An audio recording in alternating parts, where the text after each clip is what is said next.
하나님의 말씀은 신약성경 에베소서 5장 1절에서 7절입니다. 네, 오늘 설교 제목 사랑 가운데서 행하라는 2절에서 가져왔습니다. 2절 잠깐 제가 읽으면 그리스도께서 너희를 사랑하신 것 같이 너희도 사랑 가운데서 행하라. 네, 여기에서 이제 제목을 따왔습니다.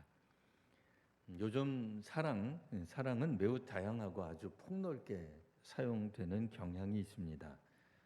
심지어는 스토킹 같은 집착, 때로는 불륜, 혹은 국민과 국가를 사랑하는 사람들은 모름지기 정치인들일 텐데 이분들도 사랑이라고 하는 단어를 종종 씁니다.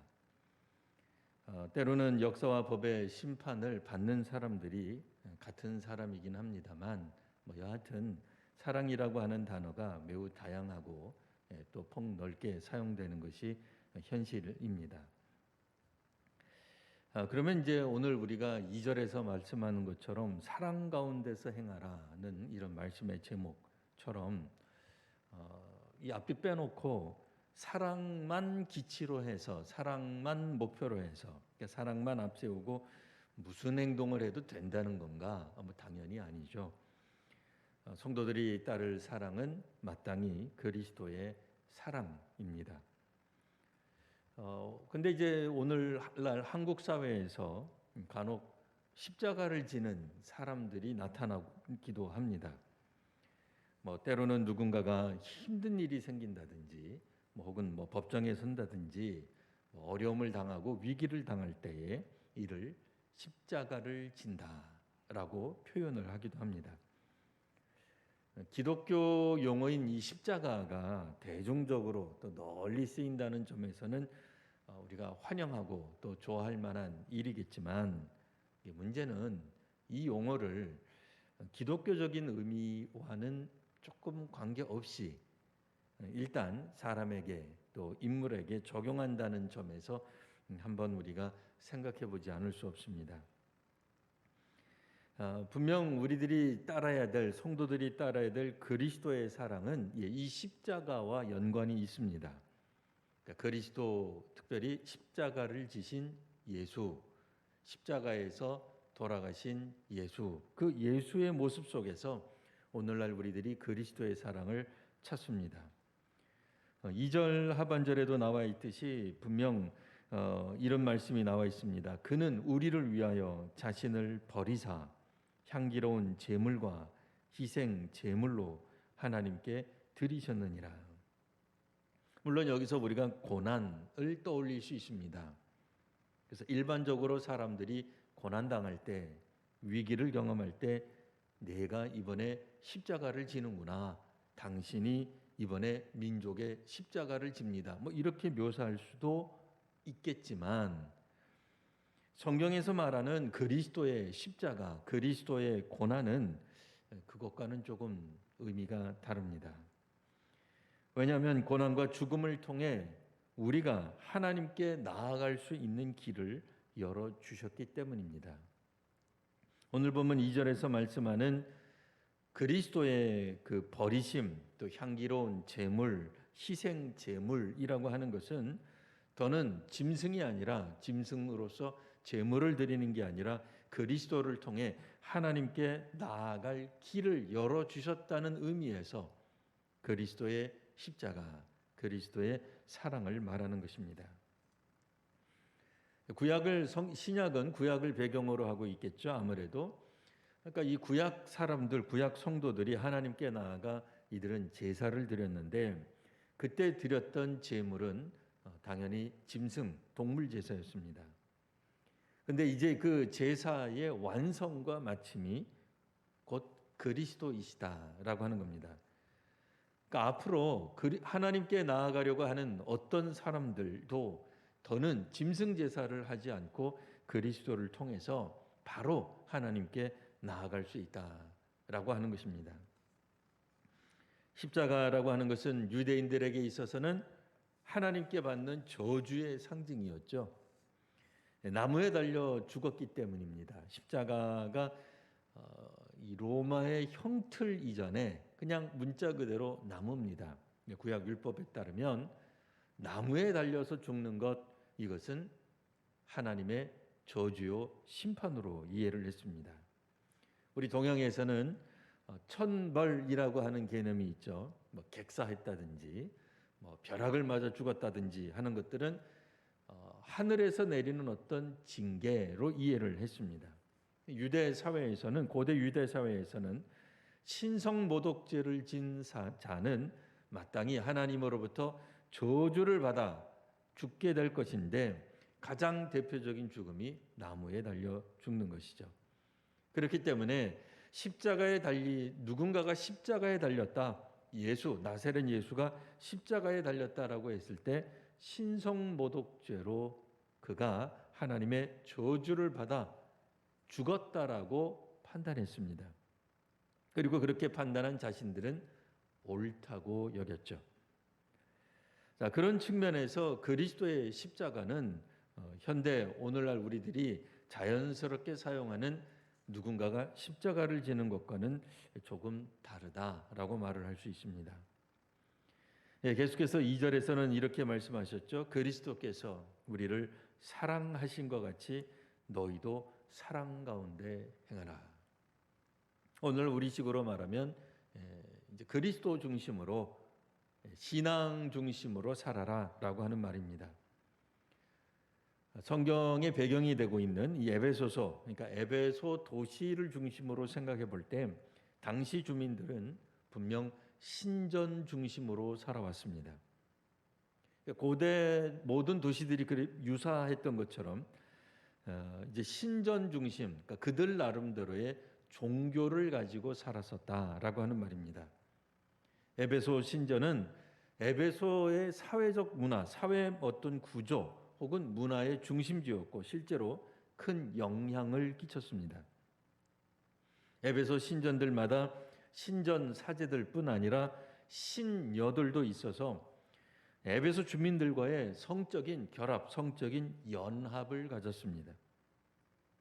종교적인 목적을 가지고 그들의 신을 기쁘게 하기 위하여 그들의 신의 뜻을 따랐던 것입니다.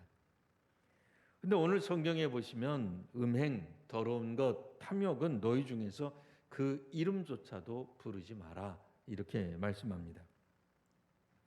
당시 사람들이 이것이 악하다고 여겼을까요? 물론 소수의 사람들은 분명 그들의 신전 중심 혹은 그들의 신앙 중심의 삶이 무언가 잘못된 방향으로 흘러가고 있다고 생각은 했을 것입니다.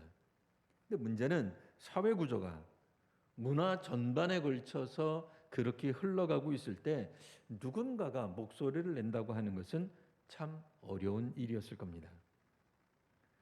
오늘날에도 사회 구조나 문화 혹은 시민 의식에 영향을 주는 것들이 다양하게 있습니다.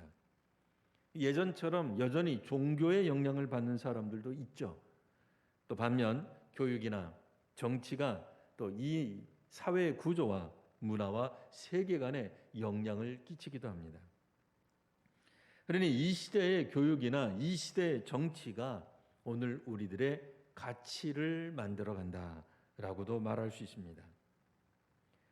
고대 신전 중심 사회는 에서 그 음행과 탐욕은 오늘날 우리들이 생각하는 것처럼 꼭 그렇게 부정적으로만 보여지지 않았을 것입니다. 문자 그대로 그들의 신을 숭배하는, 신을 사랑하는 행위였습니다. 그들의 역사를, 그들의 민족을 사랑하는 행위로 여겨졌을 것입니다. 왜 그럴까요? 거짓 신들은 사람들의 욕심과 본능을 채워주기 때문에 그렇습니다. 그러니 사람들이 갖고 있는 그 욕망, 니즈, 욕심을 악하다 생각하지 않게 만드는 특징이 있습니다. 그렇기 때문에 이런 어떤 사람들, 예수를 믿고 난 다음에도 여전히 잘못된 욕망, 과거의 삶, 과거의 패턴대로 살아가던 이런 사람들이 에베소 교회 안에 있었던 것으로 보입니다. 그래서 사도 바울 그리고 바울의 선교팀들은 옛 사람을 벗어라, 새 사람을 입으라, 그 이야기를 했던 겁니다. 옛 사람은 그 아주 먼 옛날 그걸 얘기하는 게 아니죠. 그때 당시에 그들이 시대적 생각, 그들이 가지고 살아가던 어떤 가치관들과 다른 삶을 살도록 촉구했던 것입니다.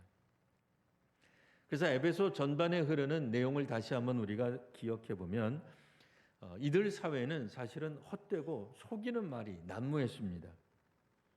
그래서 사도 바울 같은 경우에는 4장 25절에 새 사람이 된 성도들은 거짓을 버려라고 이야기를 합니다.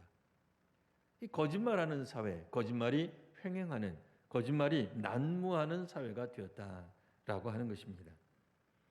또 실제로 마귀에게 틈을 주기 때문에 이와 같은 삶은 멈추어야 했습니다. 도둑질하는 사람들은 다시는 도둑질하지 말아야 했습니다. 또 오늘날에도 이게 쉽지가 않죠. 어떤 잘못을 저지르는 사람은 그런 잘못을 계속 저지르는 경향이 있는 것을 보게 됩니다. 음주하고 나서 운전한 사람은 끝까지 음주하고 운전을 하는 그런 이상한 형태를 보여줘요. 성경에 따르면 가난한 자들에게 구제할 수 있도록 자기 손으로 수고하여 선한 일을 하라고 이야기하고 있습니다. 오늘날에는 가난한 자들에게 구제하는데 이것을 이야기는 하지만 자기 손으로 수고하여 선한 일을 하지 않는 사람들도 왕왕 있다 그 얘기예요. 오늘식으로 말하면 세금이나 공금이나 남의 돈이나 이런 거 가지고 가난한 자에게 구제하는 사람이 있더라 하는 얘기죠. 말로는 뻔지르르하게 구제해야 된다라고 사람들을 충동하지만 실제로 자기 손으로 수고하여 구제비를 마련하지는 않는다라고 하는 겁니다. 그러니 가난한 자들에게 구제하라고 외치는 외침이 얼마나 이 시대 상황에서도 멋들어지게 잘 맞습니까? 그러나 실제로 그들의 삶은 결코 그리스도의 사람과 같은 자기 헌신이 없는 삶이 되기 쉽다라고 하는 겁니다. 그러니 속이는 말로 가득 찹니다. 사기치는 말로 가득 찹니다. 좋은 말을 하고 있지만 실제로 그들은 하나님의 뜻과는 관계없는 삶을 살았다라고 말할 수 있습니다. 고대 신앙 중심, 고대 신앙이 다 나쁘다고 말을 하는 것은 아니나 특별히 에베소 지역, 에베소 도시, 고대 에베소 도시에 있었던 그들의 신전 중심, 종교 중심은 상당히 부도덕한 성적인 타락을 가져왔습니다. 때문에 사도 바울은 에베소 성도들에게 하나님을 본받아 살아야 된다라고 이야기를 한 것입니다. 하나님 본받아 살라고 이야기했다고 해서 누구라도 하나님처럼 산다든지 내가 하나님이 되어서 살겠다라고 말할 사람은 아무도 없을 것입니다. 사도 바울이 말한 그리스도의 사랑 가운데 행하라. 이 말은 사랑을 기초로 해서 모든 것을 마음대로 해도 된다. 그런 뜻은 결코 아닙니다. 그리스도께서 왜 십자가를 지셨는지 우리는 분명히 알아야 됩니다. 다른 사람들에 의해 애매히 고난당하는 것이 십자가 지는 것이 아니라 그리스도께서 십자가를 지셨던 이유는 하나님께 순종했기 때문입니다. 만일 예수께서 하나님께 순종하지 않으셨다면 십자가를 지지 않으셨을 것입니다. 하지만 예수께서는 하나님께 순종했기 때문에 자신을 버릴 수 있었던 겁니다. 이처럼 그리스도께서 하나님께 순종하는 것, 이 삶이 바로 그리스도의 사랑 가운데서 사는 겁니다. 물론 이런 삶이 쉽다고는 누구도 말할 수 없습니다. 하나님의 뜻 가운데 사는 것은 예나 지금이나 마찬가지로 어려운 삶입니다. 보편적으로 당시의 신앙이 이끄는 대로 사회 구조와 문화가 형성되어 있는 대로 사는 것을 거절하는 것을 뜻하기 때문입니다. 당시의 사람들 입장에서는 선이라고 생각하고 신앙이라고 생각하고 신을 기뻐하는 것이라고 신을 사랑하는 것이라고 생각하는 사회 속에서 하나님은 그렇게 말씀하지 않는다라고 말하며 사는 것이기 때문에 어려운 것입니다. 그리스도의 사랑 가운데 행하기 위해서는 당연히 하나님의 뜻을 잘 분별할 수 있어야 됩니다. 하나님의 뜻을 알지 못하면 당연히 그리스도의 사랑도 알 수가 없습니다. 단지 그냥 십자가를 지는 흉내를 낸다고 해서 그리스도의 사랑 가운데 사는 것이 아니기 때문입니다. 진정으로 이 시대, 이 민족, 이 국가, 이 사회를 위한 하나님의 뜻이 무엇인지 분별할 수 있을 때 우리도 그리스도의 사랑으로 십자가를 지며 고난의 길을 갈 수 있을 것입니다. 주께서 이 땅에 성도들과 또 한국교회 하시는 말씀을 들으며 살아가게 되는 귀한 우리 성도님들 또 이번 한 주간 되시기를 바랍니다. 기도하겠습니다. 거룩하신 주님, 에베소 교회가 처했던 다양했던 그 어려움들을 저희들이 떠올려 봅니다. 당시 시대 문화적으로는 큰 문제가 없었으며 모든 사람들이 정의라고 생각하고 사랑이라고 생각하며 살았던 모습 가운데 이제 그리스도인들은, 성도들은, 교회들은 하나님의 뜻 가운데 살아가기 위해 결단해야 했습니다. 오늘 저희들도 옛사람이 아니라 새 사람이 되어 살아가게 하여 주시옵소서. 주님, 특별히 이번 추석을 맞이하여 추석 전에 왔던 태풍으로 인해 고난당했던 여러 또 우리 사람들을 기억합니다. 그 시민들을 하나님께서 위로하여 주시고 혹여 그 중에 그리스도인들이 있거든 더더욱 하나님께서 위로하여 주시옵소서. 이제 한국 사회와 교회가 더더욱 성숙된 사회와 또 성숙된 교회가 될 수 있도록 하나님께서 이끄시고 함께하여 주시옵소서. 좋은 귀한 열매들을 맺게 하시고 이 땅에 전쟁으로 인해 아픔이 더 이상 벌어지지 않도록 하나님 함께하여 주시옵소서. 주님, 전 세계적으로 아직도 코로나가 기승을 부리고 있으니 주님께서 이 전 세계적인 전염병으로부터 전 인류가 회복되는 귀한 은혜도 허락하여 주옵소서. 사람들이 가지고 있는 욕심에서 해방되어 그리스도의 사랑으로 살아가는 저희들이 되게 하여 주옵소서. 거룩하신 우리 구주 예수님 이름으로 기도합니다. 아멘.